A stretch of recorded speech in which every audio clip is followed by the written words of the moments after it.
escroquerie par rapport ak licence de pêche yeeg pêche abusive mais am na beneen escroquerie boo xam ne sénégalais yi duñ ci bàyyi xel wala suñu état yi dañuy préférer dëgg seen tànk moo nekk ambassade yu réewu Europe yu féetoo fii parce que ñoom chaque année xam neen quota bi nga xam ne moom leen war a octroyer aux étrangers ngir ñu dugg seen pays mais da ngay gis ne des milliers de personnes chaque jour ñu ngi ci ambassade yi di dugal foofu seen xaalis te ñoom duñ leen rembourser est-ce que aussi foofu waruñ fa attirer les autorités aussi. xam nga déjà man je suis contre le mot immigration parce que nous ne sommes pas aussi des animaux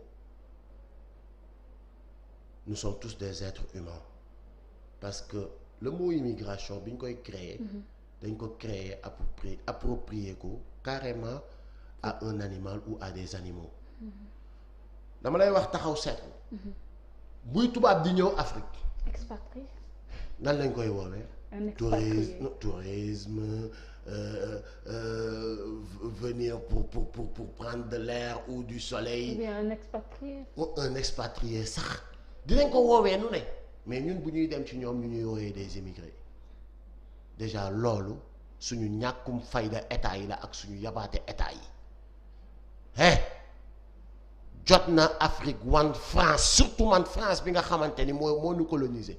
que ni ko sans ñun doo dara te effectivement sans l'Afrique la France n'est absolument rien et sans l'Afrique le monde n'est rien du tout li may wax dama ko xam bu baax a baax ci richesse ci lu mën a doon ci jeunesse ci lépp lu mën a doon alors beneen ba mooy on doit avoir des états forts ba ñi nga xamante ni dañuy dem di déposer du visa ñu leen di may ay long séjour ñuy am l'opportunité di bouger comme ni ko tubaab bi di amee mais moi j'ai des amis blancs yoo xamante ni comme ay Alassane dem nañ ba ñëw fii toog gis ni ils sont mieux ici ñu resté changer seen tour tudd ay Alassane tudd Yinge la tuddoon dem ba Casamance ba ca àll ba di fa bay et tout tu vois un peu mais nit ñi il faut que ñu joxante chance boobu mais loolu pour mu am il faut que suñu état yi wala suñu président bi mu nekk un président fort un homme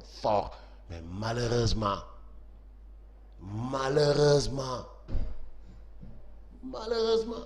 ak quoi d'autre ak lan kilifa immigration bu naan immigration ñëpp seen xel yi ci Europe la ñu dem mais tey est-ce que jotul les Sénégalais yi ñu changer dëkk parce que dëkk bu mel ni Rwanda mu nekk pays d'Afrique boo xam ne mun nañu wax ne et c'est une fierté pour bépp Africain est-ce que tey jotul sax ñoom ñuy jéem a migrer vers le Rwanda parce que ñoom ils ont besoin aussi de main-d'œuvre. non man c'est-à-dire njàpp bi tey man gis nga sérieusement man li may wax comme que yow nga ne fi il faut xale yi dem. non waxuma xale yi dem li may wax ni dama ko xam il faut xale yi toog.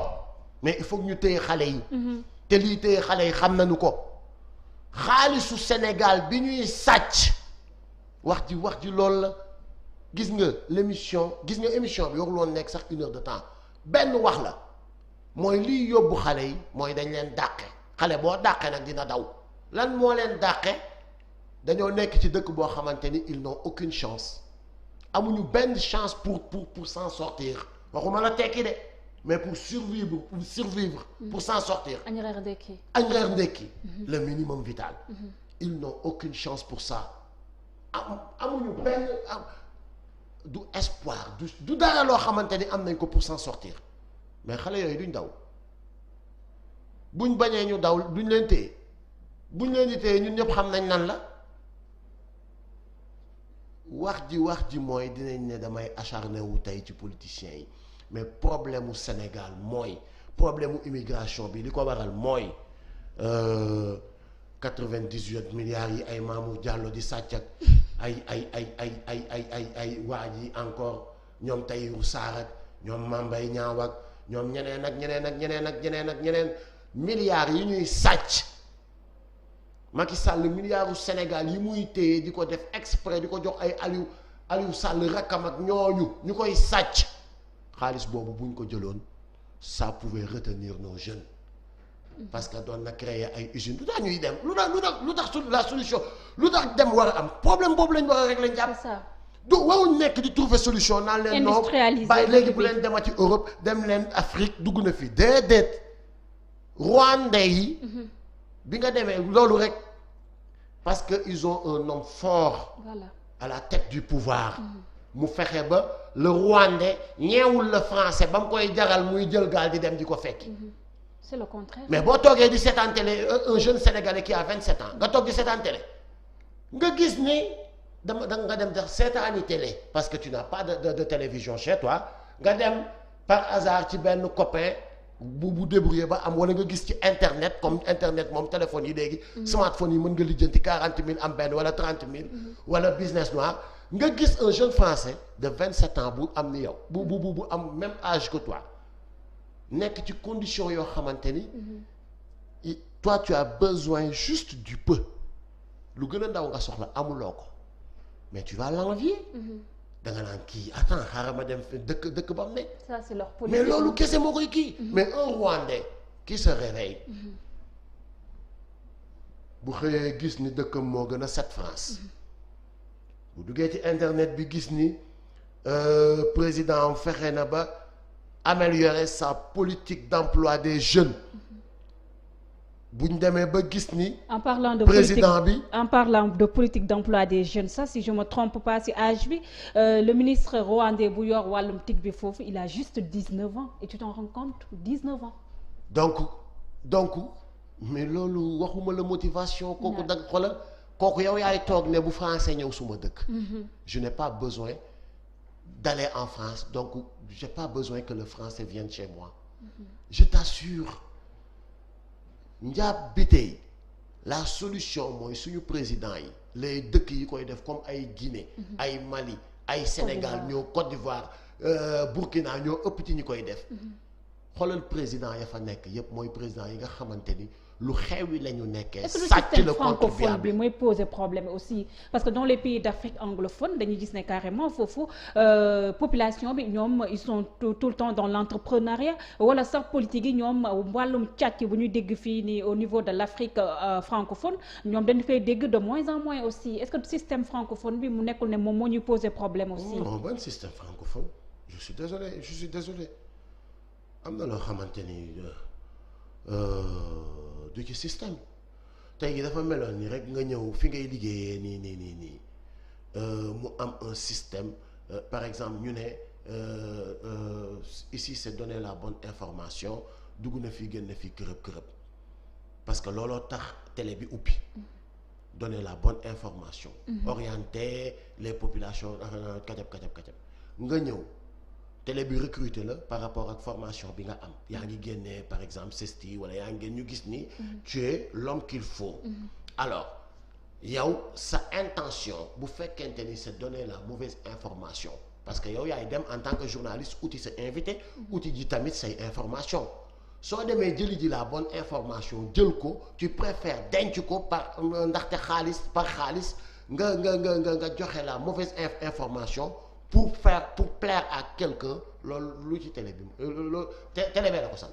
non ça veut dire su ma waxee système francophone système anglophone pays yi nga xam ne France moo leen jiite da ngay gis ne carrément France du leen bàyyi ba tey dafay teg tànkam les pays yi nga xam ne anglophone yi ñoo leen colonisé woon da ngay gis ne ñoom da leen bàyyi ñu demal ba ñuy voler de leur propre aile foofu lay waxee. la mainmise de la France dans cette histoire. mais gis nga tapet yi ma gis français yi tapet yi ma gis. te dofuñu dina jàpp leen njaab tey li ma soxla saa bu ma xëyee di ko am ci yow duma la bàyyi nga dem. je suis désolé. c'est vrai aussi hein. mais man tamit war naa am fulla bi ma juddoo ba tey di la xont ngay ngand di ma duma ma jéem man may la léegi tàqalikoo naa ak yow ci jàmm ak salaam bàyyi ma bala parce que xont gi ma lay xontu yow yaa ciy njëriñu man ma ciy dee mais fu laay jaay fu laay màcc Dakar am na loo xamante ni kenn du ko wutal nit. fulla gi suñu président yi war a am li lay war a suuli duñ leen ko utal njàpp bi tey. c'est vrai que le peuple africain pour ne pas dire le peuple sénégalais. Macky Sall ak Paul Kagame ku mag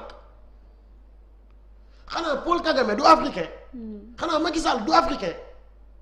Macky Sall musul jàngi jee France fii la jàngee Sénégal. Macky Sall xam na réalité yi. Macky Sall il est né après les indépendances Macky Sall ci gottu ga la jógee xam na luy souffrance xam na luy yaay juy jaay caaf ak papa juy fanaan ci yenn kii yi nii Macky Sall xam na loolu lépp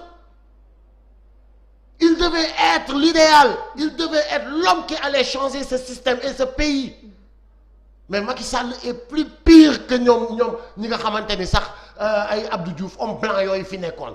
Il est pire que ñoom Abdou Diouf. Problème bi ci nit ki la. Ils ne sont pas des patriotes. gëmuñu Sénégal gëmuñu sénégalais yi. Mais il est temps encore ci njëkk ak teraanga.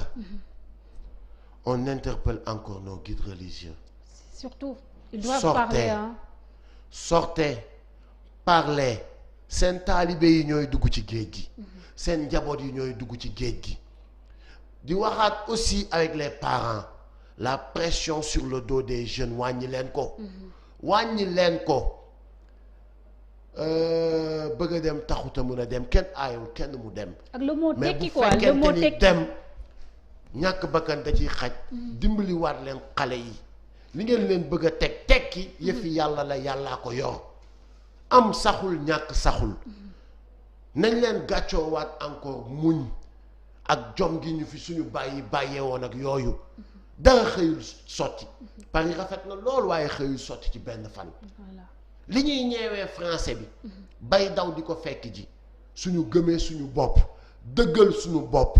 fas yéene changer ce système qui est là wallahi al azim xanaa ñun dañu bëgg aussi lii di continuer. suñu ay doom suñu mais nañ leen def suicide individuel pour une résurrection collective. nañ leen dee pour suñu ëllëgu doom. métti na nañ leen toog journal bii nga dippi.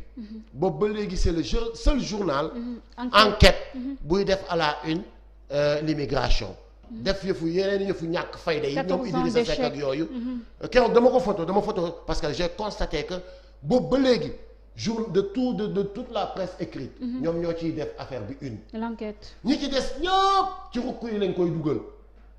comme si notre presse est payée pour camoufler ou pour noyer cette information. pour ne pas en parler. ñan ñoo ciy wax mooy seen site yi ñoo ciy sax wax. mais même les grandes chaînes les télévisions chaînes yu mag yi ça devait être un débat bu mbënd mi jógee ni ñuy taxawee ne nañ leen def téléthon. mobiliser la télé pendant une semaine nit ñi di ci wax di ci woote di participer mais télé yooyu lan la ñuy xaar où elles sont complices lan la ñuy xaar pour taxaw